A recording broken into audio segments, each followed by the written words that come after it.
रुक शुरुआत करेंगे इस वक्त की बड़ी खबर से। पंचायत चुनाव को लेकर बड़ी खबर, इस साल नहीं होंगे पंचायत चुनाव, नहीं बढ़ेगा पंचायतों का कार्यकाल। सीएम धामी ने 20 अक्टूबर तक मांगी थी रिपोर्ट।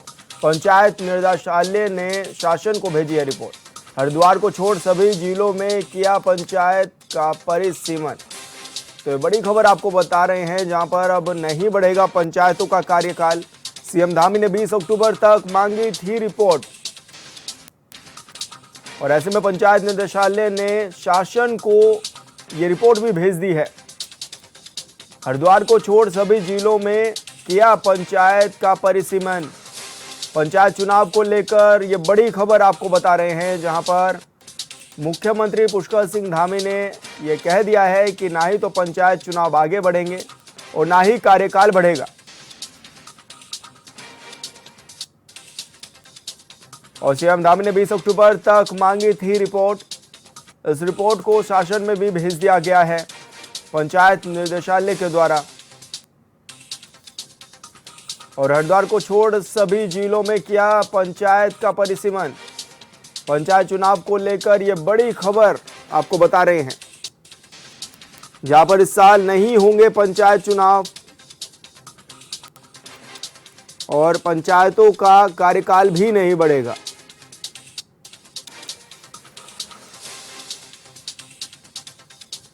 तो पंचायतों का कार्यकाल नहीं बढ़ेगा, मुख्यमंत्री पुष्कर सिंह धामी ने ये आदेश भी दे दिए हैं। और संवाददाता अरुण सैनी भी हमारे साथ लाइव जुड़ गए हैं। अरुण, क्या कुछ जानकारी मिल रही है, किस तरह की तैयारियां हैं राज्य सरकार की? जी सर, पंचायत चुनाव को लेकर जिस तरीके से ये माना जा रहा था कि पंचायत चुनाव और निकाय चुनाव दोनों एक साथ ही होंगे, तो ऐसे में अभी ये होता हुआ मुश्किल दिखाई दे रहा है। और जिस तरीके से अभी पंचायत चुनाव को लेकर मुख्यमंत्री पुष्कर सिंह धामी के द्वारा रिपोर्ट मांगी गई थी पंचायती राज से, और ऐसे में 20 अक्टूबर यानी कि जो बीता कल है उसके में मुख्यमंत्री पुष्कर सिंह धामी को रिपोर्ट उन्होंने पेश कर सौंप दी है। और उसके बाद जो परिसीमन है उसको लेकर भी, क्योंकि अभी कई निकायों में भी परिसीमन होना है, कई पंचायतों में परिसीमन होना है, जिसमें चमोली, चंपावत, उधम सिंह नगर, तो ऐसे में उसके परिसीमन को लेकर भी सीट जो पंचायतों की सीटें हैं वो घट बढ़ भी सकती हैं। और इसी तरीके से इसको लेकर अभी ये माना जा रहा है कि इस साल जो है पंचायत चुनाव वो नहीं होंगे। और इसी के साथ साथ ही जो कार्य एक्ट जो है वो एक्ट में कार्यकाल बढ़ाने को लेकर भी इसमें कोई इस तरीके का प्रावधान नहीं है कि इसका कार्यकाल भी बढ़ाया जा सकता है। तो ऐसे में अब ये माना जा रहा है कि जो प्रतिनिधि हैं उन्हें ही जो है उनका ही 6 माह के लिए उन्हें और जो है उनका वो समय अवधि बढ़ाई जा सकती है। लेकिन ऐसे में जो प्रशासक है वो नहीं बिठाए जाएंगे। इसी के साथ ही उन्हें ही प्रशासक की भूमिका में जो है वही काम करेंगे जो फिलहाल पंचायतों में प्रतिनिधि। ऐसे में अगर हरिद्वार को छोड़ दिया जाए तो हरिद्वार के साथ ही अन्य जो पंचायती क्षेत्र हैं उनमें पंचायतों का परिसीमन हो, जो आरक्षण हो, ये तमाम चीज़ें उसमें हो रही है। तो ऐसे में उसको लेकर भी जो रिपोर्ट तैयार की गई थी वो रिपोर्ट भी दी है। तो ऐसे में पंचायत चुनाव कब तक होगा इसको लेकर अभी कुछ नहीं कहा जा सकता, लेकिन भी माना जा रहा है कि निकाय चुनाव के साथ साथ पंचायत चुनाव वो नहीं होंगे। और पंचायत चुनाव हो सकता है कि फरवरी और मार्च 2025 में जो है वो हो सकते हैं, जिस तरीके से अभी परिसीमन भी होना है। और कई पंचायती जो राज्य में सीटों के ऊपर नीचे भी जो है वो हो सकती है, घटबढ़ भी सकती है। हालांकि इसी साथ ही पंचायती राज के जो संगठन हैं उनके द्वारा ये कहा जा रहा है कि हरिद्वार की तरह ही जो अन्य क्षेत्रों में, अन्य जिलों में पंचायत के चुनाव होने हैं उनमें हरिद्वार की तरह ही जो है उनका 2 साल का कार्यकाल बढ़ाया जाए। और इसी के साथ साथ ही हरिद्वार में 2027 में क्योंकि पंचायत के चुनाव होने हैं तो उसी के साथ साथ इनके भी जो है चुनाव कराए जा सके, ताकि प्रदेश में एक पंचायत एक चुनाव जो है, एक राज्य एक पंचायत चुनाव जो है वो हो सके। तो हालांकि इस पर सरकार क्या कुछ एक्शन लेती है, इस पर क्या कुछ सरकार सोचती है, ये आगे देखने वाली बात होगी। लेकिन अभी ये माना जा रहा है कि पंचायत चुनाव इस साल नहीं होंगे और जिनका कार्यकाल भी नहीं बढ़ाया जा सकता। हालांकि रिपोर्ट दी गई है, रिपोर्ट पर जो है अध्ययन होगा और उसके बाद जो है सरकार इस पर क्या फैसला लेती है, धामी कैबिनेट क्या फैसला इस पर लेती है, कैबिनेट भी बैठेगी।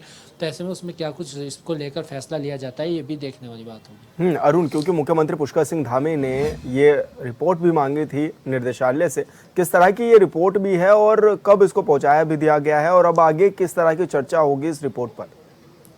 जी सर, बिल्कुल देखिए, रिपोर्ट तैयार की गई थी और रिपोर्ट मुख्यमंत्री पुष्कर सिंह धामी को दे दी गई है निदेशालय की तरफ से, और अब धामी सरकार इस पर अध्ययन भी करेगी और इसी के साथ साथ फिर कैबिनेट बैठेगी और कैबिनेट में जो है इसको लेकर पूरी फैसला होगा कि आगे पंचायत चुनाव को लेकर कब तक पंचायत चुनाव होने हैं, आगे इसमें परिसीमन को लेकर, क्योंकि कई जिलों में परिसीमन भी होना है और सीटें घट बढ़ भी सकती हैं, तो ऐसे में उसको लेकर आगे क्या करा जाता है, क्या कुछ अध्यादेश लाया जाता है, क्योंकि पंचायती राज संगठनों के द्वारा ये भी कहा जा रहा है कि एक अध्यादेश ऐसा लाया जाए जिसमें कि पंचायतों का जो कार्यकाल है वो बढ़ाया जा सके, और जब सभी में पूरे प्रदेश में एक ही साथ जब पंचायत के चुनाव हो सके, क्योंकि हरिद्वार में भी देखा गया था, हरिद्वार में 2022 में पंचायत चुनाव हुए थे, तो ऐसे में अब पंचायत चुनाव को लेकर आगे सरकार क्या सोचती है, किस तरीके से कार्य करती है, क्या एक राज्य एक पंचायत चुनाव करा होते हैं, क्या अध्यादेश लाया जाता है, और सीटों का जो परिसीमन है ऊपर नीचे जो घट बढ़ सकती हैं उसको लेकर क्या कुछ आगे किया जाता है, वो रिपोर्ट के अध्ययन में, और जब धामी कैबिनेट बैठेगी उसके बाद ये तमाम चीज़ें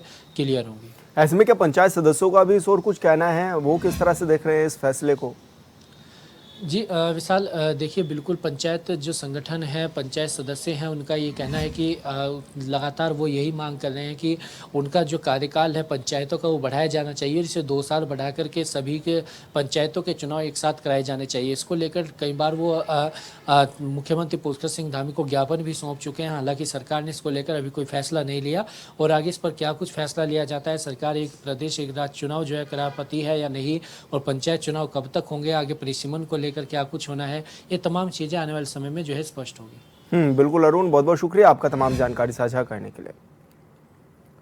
मुख्यमंत्री पुष्कर सिंह धामी ने Lalkuan Bandra terminal express train को वर्चुअली माध्यम से हरी झंडी दिखाकर रवाना किया।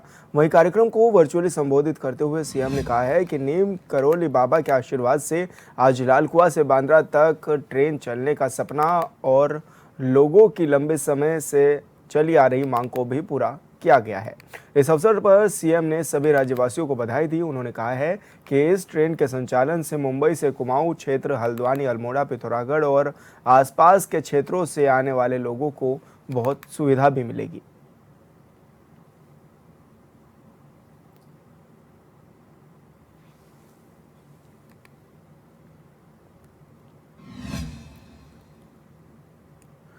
उत्तराखंड विधानसभा अध्यक्ष रितु खंडूरी देर शाम बद्रीनाथ धाम पहुंची हैं, जहां उन्होंने भगवान बद्री विशाल की पूजा अर्चना की। इस दौरान उन्होंने धाम में आए श्रद्धालुओं से बातचीत भी की और श्रद्धालुओं से बातचीत के बाद मंदिर परिसर में श्रद्धालुओं से यात्रा को लेकर भी फीडबैक लिया। इस दौरान बद्रीनाथ केदारनाथ मंदिर समिति के उपाध्यक्ष किशोर पवार ने रितु खंडूरी को भगवान बद्री विशाल का प्रसाद भी भेंट किया है।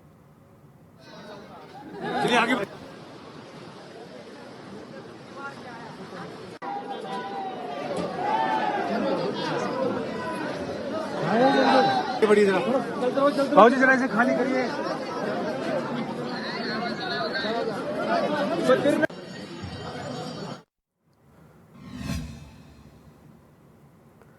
बद्रीनाथ धाम में इन दिनों तीर्थ यात्रा एक बार फिर से जबरदस्त रफ्तार पकड़ने लगी है। बद्रीपुरी के खुशगवार मौसम में इन दिनों देश के कोने कोने से अति विशिष्ट अतिथियों का आगमन हो रहा है।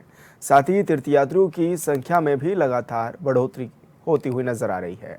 ब्रह्म मुहूर्त से ही तृप्त कुंड में पवित्र स्नान के बाद सिंह द्वार पर तीर्थयात्रियों की भारी भीड़ दर्शन के लिए खड़ी हुई नजर आई है।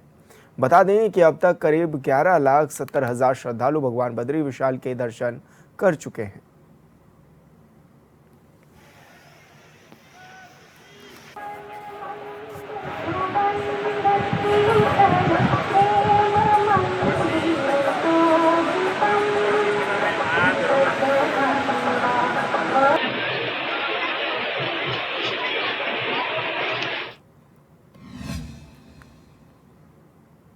रुड़की के कोतवाली सिविल लाइंस क्षेत्र में खनन कारोबारी के बेटे पर 3 नकाबपोश बदमाशों ने ताबड़तोड़ फायरिंग कर दी।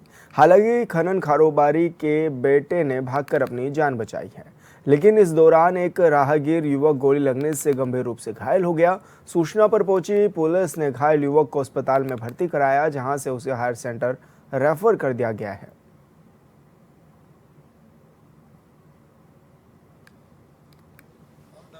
अभी एक पेशेंट आया था हमारे पास, वरीस नाम का, लंडोरा का रहने वाला है।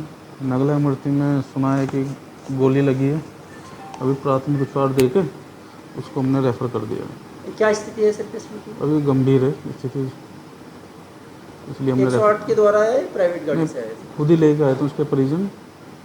अभी 108 से तो नहीं, PI हमने थाने में भेज दी। लोहाघाट ब्लॉक के सीमान डूगरा बोरा क्षेत्र के दो युवकों दीपक सिंह और ध्रुव सिंह ने पहले नवरात्र को क्षेत्र के प्रसिद्ध तीर्थस्थल गढ़मुक्तेश्वर से केदारनाथ की कठिन पैदल यात्रा शुरू की थी। 8 दिन की कठिन पैदल यात्रा के बाद दोनों युवक केदारनाथ पहुंच गए हैं, जहां उन्होंने बाबा केदार के दर्शन किए। दर्शन के बाद दोनों युवक वापस पैदल लोहाघाट के लिए रवाना हो गए हैं। रविवार सुबह 18वें दिन दोनों युवक वापस लोहाघाट पहुंच गए हैं। लोहाघाट पहुंचने पर दोनों युवाओं का फूल और मालाओं से भव्य स्वागत किया गया है।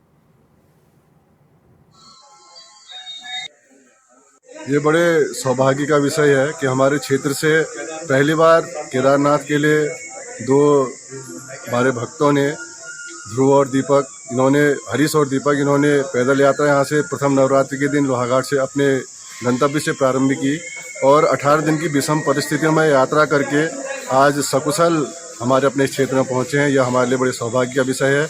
यह सर्वजन हिताय सर्वजन सुखाय की भावना लेकर यहाँ से केदार बाबा के धाम पे पहुंचे हैं। इनकी यह यात्रा हमारे पूरे क्षेत्र के लिए एक मिसाल भी है और एक आशीर्वाद के रूप में केदारनाथ का आशीर्वाद हमारे बीच में आया है। हमारे लिए बहुत ज़्यादा गर्व की बात है कि आज हमारे बीच में यह यात्रा पूर्ण करके पहुंचे। दो युवाओं ने केदारनाथ की जो पैदल यात्रा करके आज इस यात्रा को पूर्ण करके लोहाघाट ऋषेश्वर महादेव मंदिर में ये सब पहुंचे हैं।